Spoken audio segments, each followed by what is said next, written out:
আজকে আপনাদেরকে অনেক টিপস সহকারে পাঙ্গাস মাছ রান্না দেখাবো।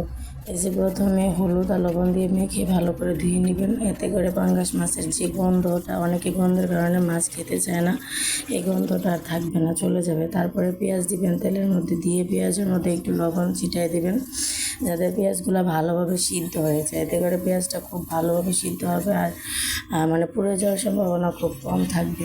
তারপরে আস্তে আস্তে ভাজার পরে যখন পেঁয়াজটা এই পর্যায়ে চলে আসবে, তখন টমেটো, আমি এখানে 3টা ছোটো ছোটো টমেটো কুচি করে মানে হালকা কেটে নিয়েছিলাম ছোটো ছোটো করে।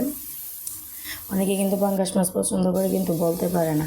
তখন টমেটোটা একদম, আমি কিন্তু টমেটোর মধ্যে একটু লবণ দিয়ে দিয়েছি যাতে টমেটোটা গলে যায়। আমি একদম গালায় ফেলবো টমেটোটা, যাতে আস্তে আস্তে না থাকে।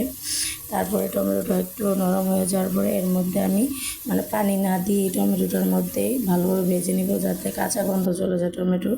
এখন আমি চুলাটা একটু কমিয়ে মশলা দিয়ে দিব। ওই যে হলুদের গুঁড়া, মরিচের গুঁড়া, ধনিয়ার গুঁড়া, সমস্ত মশলা দিয়ে একটু ভেজে নেব। আমি কিন্তু কোনো পানি দিই না এই পর্যায়ে। এতে করে আপনার মশলাটা ভালো করে ভাজা হবে আর কালারটা খুব সুন্দর আসবে তরকারি, ঠিক আছে। তারপরে এখন একটু লবণ দিয়ে দিবেন। আমি কিন্তু এর আগেও পেঁয়াজের মধ্যেও লবণ দিয়েছি, টমেটোর মধ্যেও লবণ দিয়েছি। তো লবণটা একটু বুঝে শুনে স্বাদ মতো দিবেন, মশলাগুলো স্বাদ মতো দিবেন, আমি কোনো পরিমাপ বলি নাই। তারপরে একটু পানি দিয়ে মশলাটা ভালোভাবে কষিয়ে নিলাম। তারপরে যখন দেখবেন যে তেল বেশি উঠেছে, তখন আপনি মাছগুলো দিয়ে দিবেন। আমি কিন্তু মাছগুলো ছোটো ছোটো টুকরা করে নিয়েছি, এতে করে মাছের ভিতরে মশলা খুব ভালোভাবে ঢোকে। এখন ভালো করে ঢেকে কষিয়ে নেবেন, তারপরে ঝোল দিবেন।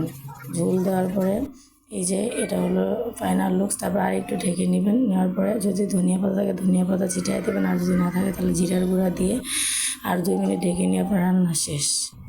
অনেক মজা হয়েছিল এই রান্নাটা।